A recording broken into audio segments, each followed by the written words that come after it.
नमस्कार दोस्तों, आपको याद होगा जब प्रधानमंत्री नरेंद्र मोदी सत्ता में नहीं आए थे तब उन्होंने सत्ता का सुख नहीं भोगा था। 2013-14 की बात है जब वो कैंपेन कर रहे थे, अपनी पार्टी के लिए वोट मांग रहे थे और लोगों ने उनको भर भर कर वोट भी दिया और एक नारा भी लगाया गया था कि अब की बार मोदी सरकार। यहाँ तक कि प्रधानमंत्री नरेंद्र मोदी ने 2019 में ट्रंप को बुलवाकर गुजरात के अंदर नमस्ते ट्रंप करवाया था और उसमें डोनाल्ड ट्रंप को लेकर जो है गुजरात के लोगों से, जो वहां पर रह रहे थे अमेरिका में, उनसे वोट मांगा था कि अब की बार ट्रंप सरकार। और आज देखिए क्या हो रहा है, किस तरीके की चीजें देश को देखने सुनने को मिल रही है। आज प्रधानमंत्री नरेंद्र मोदी पर हजारों लाखों सवाल उठ रहे हैं, ऐसे ऐसे सवाल उठ रहे हैं कि उन सवालों का जवाब शायद बीजेपी के किसी नेता के पास नहीं है। बीजेपी का कोई नेता इन सवालों का जवाब नहीं दे पा रहा है। और सबसे मजे की बात है दोस्तों कि पुराने वीडियोस प्रधानमंत्री जी के वायरल हो रहे हैं और पूछा जा रहा है कि मोदी जी वो 56 इंच का सीना कहाँ गया। आप तो कहते थे कि 56 इंच वाला आ गया है, देश को डरने की जरूरत नहीं है, अब बोलती क्यों बंद हो गई। दरअसल दोस्तों, प्रधानमंत्री नरेंद्र मोदी को लेकर इन दिनों बहुत सारे सवाल जो है उनके विरोधियों के जरिए उठाया जा रहा है। उनके विरोधी, सोशल मीडिया यूजर्स बहुत सारे सवाल दागते हुए नजर आ रहे हैं, क्योंकि जब से ट्रंप ने सीज फायर करवाया है, जैसा कि ट्रंप ने कहा है दोस्तों, ये मेरे शब्द नहीं है, ट्रंप ने सार्वजनिक तौर पर आकर के ट्वीट करते हुए कहा कि देखिए ये सब काम जो है मेरी तरफ से हुआ है, हमने रात लंबे घंटे बातचीत की है दोनों ही देशों के बाद, तब सीज फायर हुआ है, ब्ला ब्ला ब्ला, इस तरीके की बातें जो है उनके ज़रिए कही गई। लेकिन अब जो है इन तमाम सवालों का जवाब विपक्ष मांग रहा है कि आखिर सीज फायर की ज़रूरत क्या थी। जब हम जीत रहे थे, जब हम एकदम जीत के करीब थे, तो आपको इस तरीके से युद्ध को रोकने की क्या ज़रूरत थी। और इनफैक्ट दोस्तों, पाकिस्तान के अंदर जश्न वाली रैली निकाली जा रही है दोस्तों, ऐसे भी वीडियो सोशल मीडिया पर वायरल हो रहे हैं। शाहिद अफरीदी की वीडियो वायरल हो रही है, इस तरीके का जश्न मनाया जा रहा है जैसे कि उन्होंने जीत दर्ज करवा ली है। ऐसी चीजें नजर आ रही है और प्रधानमंत्री से सवाल पूछा जा रहा है कि आखिर ये सब क्यों मोदी जी, इस तरीके की रैलियां पाकिस्तान में क्यों देखने सुनने को मिल रही है। जो काम हिंदुस्तान ने किया, जो काम हिंदुस्तान की सेना ने की, वो पाकिस्तान में जश्न मना रहे हैं। वो कह रहे हैं कि हम जीत गए, हम जीत गए। मतलब चल क्या रहा है। आप हमेशा विदेश दौरा पे जाते और कहते हैं कि देखिए विदेशी रणनीति बहुत मजबूत प्रधानमंत्री नरेंद्र मोदी के शासन में हुआ है। कि कैसा विदेश नीति मजबूत किया है आपने कि ट्रंप हस्तक्षेप कर रहा है और अपनी वाहवाही लेकर अपना पीठ थपथपा रहा है। आप समझ रहे, ये छोटी मोटी बात नहीं है।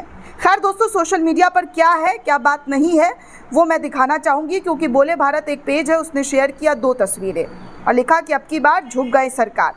दोस्तों, आपको याद होगा जब रूस और यूक्रेन का युद्ध हो रहा था और इसको समझौते के लिए यूक्रेन के प्रधानमंत्री जो है जेलेंस्की को व्हाइट हाउस में बुलाया गया था, वो मिलने भी गए थे। उसके बाद ट्रंप के साथ बहुत गहमा गहमी हो गया था, क्योंकि कुछ शर्त ट्रंप के जरिए रखी जा रही थी, जिसके बाद जेलेंस्की ने साफ इनकार कर दिया और वो मीटिंग छोड़कर निकल गए। तो वही अब पूछा जा रहा है कि प्रधानमंत्री जी, जेलेंस्की तो असली 56 इंच वाला निकला और आपकी नकली 56 इंच वाली चीज़ें कहाँ से कहाँ। मतलब आप जो कहते हैं कि हम 56 इंच वाले हैं, इतना प्रचार प्रसार हुआ है आपके 56 इंच को लेकर के, और स्थिति क्या देखने को मिल रही है। स्थिति देखने को ये मिल रही है कि अमेरिका के आगे आप उनके फ़ोन कॉल से मान जा रहे हैं। तो इस तरीके की चीज़ें जो है मोदी को लेकर सवाल उठाई जा रही है और उनकी भयंकर किरकिरी सोशल मीडिया पर हो रही है दोस्तों। हर कोई ट्रोल कर रहा है, पूछ रहा है कि भैया देखिए ये है असली 56 इंच, क्या 56 इंच इनकी बची है। यहाँ तक कि दोस्तों, युद्ध विराम फैसले से पूर्व सेना प्रमुख भी हैरान हो गए हैं। पूर्व जनरल वीपी मलिक बोल रहे हैं कि इतिहास पूछेगा कि भारत ने इससे क्या हासिल किया। अब आप सोचिए कि पूर्व सेना प्रमुख का ये बयान है और कितनी बड़ी बात है कि पूर्व सेना प्रमुख इस तरीके की बातें कर रहे हैं कि भैया सवाल पूछिएगा तो आप पर एफआईआर हो जाएगा, इनका आईटी सेल किसी को भी गालियां दे सकता है। इस तरीके की बातें नेहा सिंह राठौर के जरिए उठाई गई। मतलब आप सोचिए कि पूर्व सेना प्रमुख के जरिए भी सवाल उठा दिया गया है कि इन सब की ज़रूरत नहीं थी, किसी के आगे घुटने टेकने की ज़रूरत नहीं थी।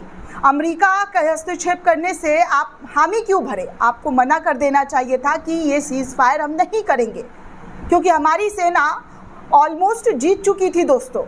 लेकिन पता नहीं मोदी सरकार के जरिए ऐसा फैसला क्यों लिया गया, इस वक्त तमाम लोग सवाल उठा रहे हैं। आगे बोले भारत पे से एक खबर शेयर की गई और पूछा गया कि आज ये बात बिल्कुल साबित हो गया है कि नरेंद्र मोदी कोई प्रधानमंत्री नहीं, सिर्फ भाजपा के प्रचार मंत्री हैं, जो देश को विपरीत विपत्ति में भी हमेशा छोड़कर सिर्फ चुनावों पर ध्यान देते हैं। दो चीज़ें दिखाई दी गई। एक डॉक्टर मनमोहन सिंह की चीज़ें याद की गई कि जिम्मेदारी जवाबदेही प्रधानमंत्री थे मनमोहन सिंह, इसलिए प्रेस वार्ता करके देशवासियों के सामने तमाम चीज़ों को रखते थे। और नरेंद्र मोदी गैर जिम्मेदार है, जो कि आज तक 11 सालों में एक भी प्रेस कॉन्फ्रेंस नहीं किया गया, एक भी सवाल नहीं पूछा गया, मतलब एक भी सवाल का जवाब नहीं दिया गया। उनकी जब मर्जी होती है वो तब आकर मीडिया के सामने अपना बात कहकर निकल जाते हैं। मीडिया के सवालों का जवाब उनके पास नहीं रहता है। तो उनके पुराने वीडियो जो है वो याद किए जा रहे हैं कि चुनाव के टाइम पर बहुत लंबा बोलते हैं, चुनावी हुंकार तो कुछ और रहता है, लेकिन हकीकत क्या है। बोले भारत ने शेयर किया कि जब मोदी जब जीत रहे थे हम युद्ध, तो पाकिस्तान में मची थी चीख पुकार, फिर मोदी ने सीज फायर का अमेरिका से क्यों किया आग्रह, क्यों उन्होंने सीज फायर करके इन तमाम चीज़ों को रुकवा दिया। तो इस तरीके के सवाल जो है वो उठाए जा रहे हैं। आगे देखिए, एक और यूज़र है, उन्होंने भी कुछ सवाल जो है बीजेपी से और प्रधानमंत्री नरेंद्र मोदी की तस्वीरें शेयर करते हुए उठाए हैं और पूछे हैं कि देखिए ये सब चल क्या रहा है, कुर्सी छोड़ो चाय बनाओ, इस तरीके की बातें प्रधानमंत्री को लेकर जो है पोस्टर और मीम्स बनता हुआ दिखाई दे रहा है कि आपको कुर्सी छोड़ देना चाहिए, क्योंकि इस कुर्सी को आप सही से ठीक से मतलब इस्तेमाल नहीं कर पा रहे हैं। एक और पत्रकार हैं, उनकी बातों को शेयर किया गया कि मुझे लगा था इस युद्ध में केवल मीडिया ने अपनी साख गिराई है, साख तो हमारी सरकार की भी गिरी है, क्योंकि जिस तरीके की चीज़ें हमारी सरकार के ज़रिए की गई है वो मतलब किस तरीके से हुआ है ये आपके सामने है दोस्तों। तो ये तमाम चीज़ें इस वक्त भाजपा सरकार पर उठ रहे हैं सवाल, और उन सवालों का जवाब कब देते हैं मोदी जी, इसकी उम्मीद कर सकते हैं या फिर नहीं भी कर सकते हैं, क्योंकि उन तमाम सवालों का जवाब तो फ़िलहाल कुछ मिला नहीं है। खैर, आपको क्या लगता है दोस्तों, हमें कमेंट करके ज़रूर बताइएगा। साथ ही साथ चैनल को ज़्यादा से ज़्यादा लाइक, शेयर और सब्सक्राइब करना बिल्कुल भी ना भूलें। धन्यवाद दोस्तों।